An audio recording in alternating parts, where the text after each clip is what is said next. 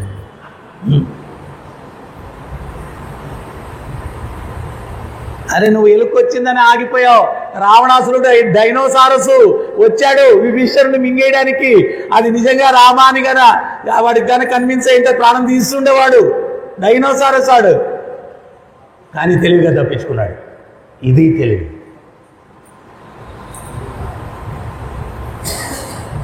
అందుకనే హరిభక్తి సుధోదయం ఏం చెప్తుంది అంటే, ప్రభుపాదుల వారు కూడా ఒక ఉపన్యాసంలో బలంగా చెప్తారు, మన జీవిత గమ్యం ఆ కృష్ణ ప్రేమను పెంపొందించుకోవడం, కృష్ణుని పట్ల సహజమైన ప్రేమ. నేను మంగళారతికి వస్తున్నాను, జపం చేస్తున్నాను, భాగవత ప్రవచనం వింటున్నాను, కానీ ఆ సహజమైన కృష్ణుని పట్ల ప్రేమ నాకు ఉందా లేదా? అయిపోతుంది, దగ్గర పడిపోతుంది, రోజుల దగ్గరకు వచ్చేస్తున్నాయి. కానీ మనం ఆ రియలైజేషను, నా గోల్ని నేను సాధించాలనేటువంటి పట్టుదల లేకపోతే తెలిసి కూడా పూర్ణత్వం సాధించలేనటువంటి జీవితం అయిపోతుంది. అందుకనే నేను అప్పుడప్పుడు ఆ అమృత కథ చెప్తాను. అమృత అని చెప్పి ఒకడు యముడి కోసం కఠోరమైన తపస్సు చేశాడు. మామూలుగా యముడి కోసం ఎవడు చేస్తాడు తపస్సు? ఈడు చేశాడు.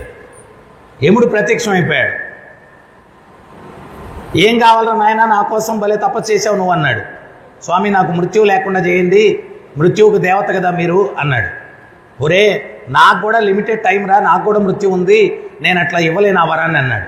అయితే ఒక పని చేయండి అయ్యా, మీరు నన్ను పికప్ చేసుకునే దానికి వచ్చినప్పుడు దానికన్నా ముందు ఒక లెటర్ ఒకటి రాయండి. ఒరే నీ పలానా రోజు అయిపోద్దురా నీ టైం అని, నేను కొంచెం మోక్షానికి ప్రిపేర్ అయిపోతాను అన్నాడు. ఆ పని అయితే చేస్తారా అన్నాడు. వీడేం చేశాడు, యముడి దగ్గర నుంచి ఉత్తరం వస్తుంది కదా, ఉత్తరం వచ్చినప్పుడు నేను మోక్షానికి ప్రిపేర్ అవ్వచ్చు, ఈ లోపల ఎంజాయ్ చేస్తాం లైఫ్ అని చెప్పి బ్రహ్మాండంగా లైఫ్ ఎంజాయ్ చేస్తూ ఉన్నాడు. ఒకరోజు తల దూక్కునేదానికి అద్దం ముందుకు వెళ్ళాడు. ఎంటుకలు నెరిశాయి. ఏం చేస్తాం మనం, ఎంటుకలు నెరిశాయి కదా అని చెప్పి ఏమన్నా వైరాగ్యంతో ఉంటావా? అమ్మో రంగు వేసేస్తాం. ఎవడో ఒకడికి 8 ఎంటుకలు ఉన్నాయంట, వాడు మంగళ షాప్కి వెళ్ళాడంట. వెళ్తే ఆ మంగళాయన అన్నాడంట, అరే లెక్క పెట్టమంటావా కత్తిరించమంటావా అన్నాడంట. వీడు అన్నాడంట కలరై అన్నాడంట. కలరై అన్నాడంట. అంటే మనం ఏంటి అంటే యథార్థాన్ని కప్పేయాలని ప్రయత్నం చేస్తూ ఉంటాం. యథార్థాన్ని కప్పేయాలని. ఎందుకు ఇవన్నీ ఇచ్చాడంటే నీకు ఒక రిమైండర్. అది వీడేం చేశాడు, రంగేస్తాడు. కొన్ని రోజులకి కళ్ళు మసకపడ్డాయి, అద్దాలు పెట్టేసుకున్నాడు. కొన్ని రోజులకి పళ్ళు రాలిపోయాయి, పెట్టుడు పళ్ళు పెట్టేసుకున్నాడు. కొన్ని రోజులు కాలు చేయి పడిపోయింది, కర్ర సాయం తీసుకున్నాడు. ఇవన్నీ జరిగిన తర్వాత యమధర్మరాజు వచ్చాడు. యమధర్మరాజు చూడంగానే, గురుగారు మీరు వచ్చాడు, ముందు లెటర్ రాయమన్నాను, లెటర్ గెటర్ లేకుండా వచ్చేసారేంటి? నేను అంత కష్టపడి మీకోసం తపస్సు చేస్తే మాట తప్పుతారా మీరు? వరం ఇచ్చి మాట తప్పుతారు మీరు? మనుషులే మాటలు తప్పుతారు అనుకున్నాను, దేవతలు కూడా మాటలు తప్పుతారా? ఒరే నాయనా, నువ్వు ఒక్క లెటర్ రాయమంటే నేను 4 లెటర్లు రాశాను రా అన్నాడు. వీడు అమాయకంగా కొరియర్ బాయ్ మిస్ చేశాడేమో అన్నాడు. ఒరే నేను రాసే లెటర్లు పెన్ను పేపర్తో ఉండవురా, పెన్ను పేపర్తో ఉండవు. ఎంట్రుకులు నెరిశాయి, మొదటి లెటర్ అది. కళ్ళు మసకబట్టాయి, 2వ లెటరు. పళ్ళు రాలిపోయాయి, 3వ లెటరు. కాలు చెయ్యి పడిపోయింది, 4వ లెటరు. 4వ లెటరు. మన జీవితంలో కూడా వయస్సు దగ్గర పడే కొంది మనం ఏం చేయాలా అంటే భగవంతుడికి దగ్గర అవడానికి ప్రయత్నం చేయాలా. ఎందువల్ల అంటే టైం అయిపోతుంది మనుష్య జీవితంలో.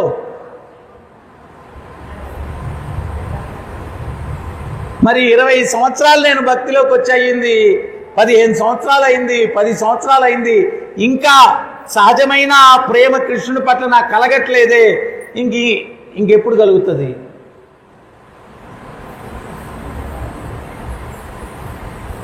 అది ఆ తపన లోపల ఉండాలి. ఆ తపన లోపల ఉండాలి. మనం నేను ఎందుకు వచ్చాను అనే విషయం మర్చిపోయామంటే భక్తిలోకి వచ్చి వేస్టే, రాకుండా కూడా వేస్టే.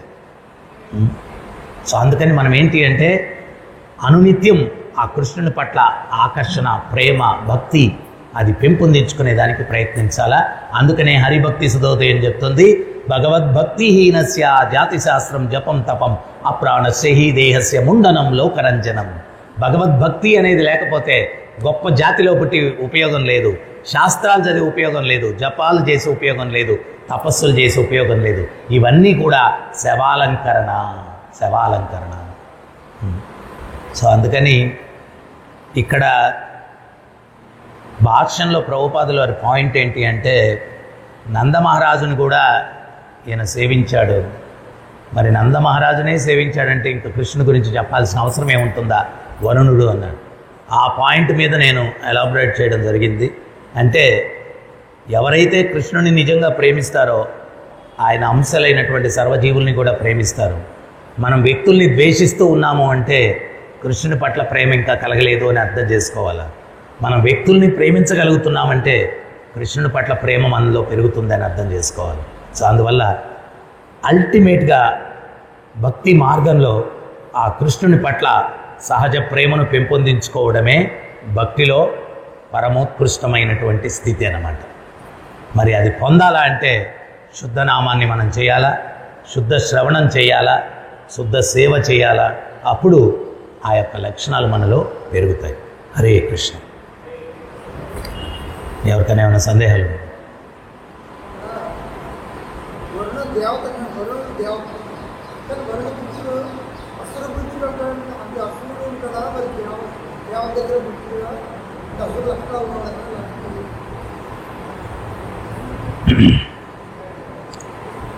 ఇప్పుడు ఎవరన్నా వ్యక్తి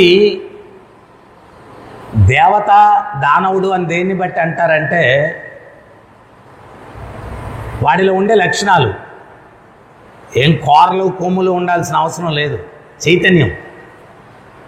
దేవత పుత్రుడైనా కానీ భగవద్బంధువుని బంధించాడు అంటే ఖచ్చితంగా అది అసుర ప్రవృత్తి కదా. ఆ యొక్క సిచ్యుయేషన్ని అసుర భావనగా చెప్తున్నారు. ఆ సందర్భంలో వాడు అసురుల్లాగా ప్రవర్తించాడు నా కుమారుడైనప్పటికీ కూడా, అది అసుర లక్షణం. మనం కూడా ఎవరినన్నా ద్వేషిస్తున్నామంటే అది అసుర లక్షణం, అది దేవతా లక్షణం కాదు. ఎవరినన్నా మనం ద్వేషిస్తున్నామంటే అది అసుర లక్షణం. అంటే మనం ఆ క్షణానికి అసురులమయ్యాము. భగవంతుణ్ణి ప్రసన్నం చేసే లక్షణాలు కొన్ని, భగవంతుణ్ణి ప్రసన్నం కానటువంటి లక్షణాలు కొన్ని. ఆ భగవంతుడు ప్రసన్నం కాకుండా మన మీద ఎప్పుడు ఉంటాడంటే మనలో అసుర ప్రవృత్తి ఉన్నాం.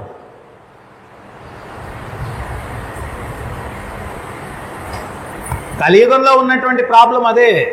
మనం కొంచెం సేపు దేవత, కొంచెం సేపు దానవుడు. సో సాధన చేసి చేసి మనలో ఉన్నటువంటి ఆ దానవ ప్రవృత్తిని సంపూర్ణంగా తొలగించే స్థితికి తెచ్చుకోవాలి. అప్పుడే మనం భగవంతుడు మన చైతన్యం పట్ల ప్రసన్నమవుతాడు.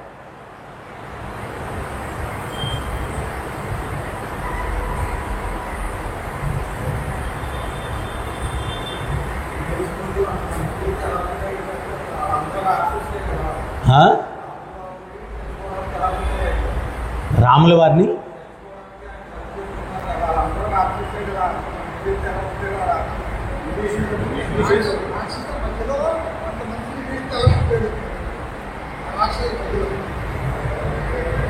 మన లాంటి వాళ్ళకి ఒక ఉదాహరణ ఇవ్వడానికి మనం ఏమంటామంటే, ప్రభుజీ నా చుట్టూ ఉండే వాతావరణం అంతా భక్తికి విరుద్ధంగా ఉంటుంది, నేను ఎట్ట భక్తి చేయాలా అని చెప్పి మనం అప్పుడప్పుడు చెప్తుంటాం.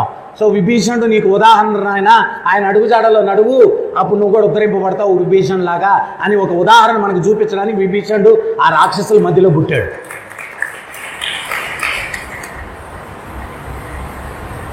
ఇప్పుడు మన చుట్టూ కూడా అందరూ భక్తి ఉండే వాళ్ళు ఎవరు ఉండరు. మనం భక్తి చేయవయ్యా అంటే అబ్బాయి నా చుట్టూ వాతావరణం అస్సలు బాగోదండి, భక్తి చేయలేనండి అంటుంటాం. సో మనకు ఉదాహరణగా ఉండడానికి హిరణ్యకశిపుడు కడుపులో ప్రహ్లాదుడు పుట్టాడు, రాక్షస సంతతి మధ్యలో విభీషణుడు పుట్టాడు. మనకు ఒక ఉదాహరణ ఏదని. ఇప్పుడు వాళ్ళందరూ పాపాలు చేస్తున్నారు, నేను పాపాలు చేస్తున్నాను. సరే, నువ్వు వాళ్ళకి వచ్చిన కష్టాలు నీకు కూడా వస్తాయి కదా, తప్పించుకునేదానికి అవకాశం లేదు.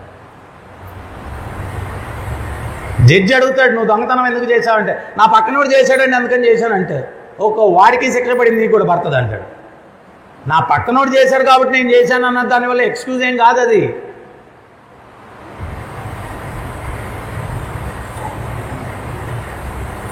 హరే కృష్ణ. గ్రంథరాజ్ శ్రీమద్ భాగవతం की, जगतगुरु शील प्रभुपाद की, राधा गोपीनाथ की, राधा पार्थसारथी की, राधा कृष्णचंद्र की, जगन्नाथ बलदेव सुभद्रमाय की, गोविंद श्रीनिवास की, गौर निताय की, निताय गौर प्रेमानंदे।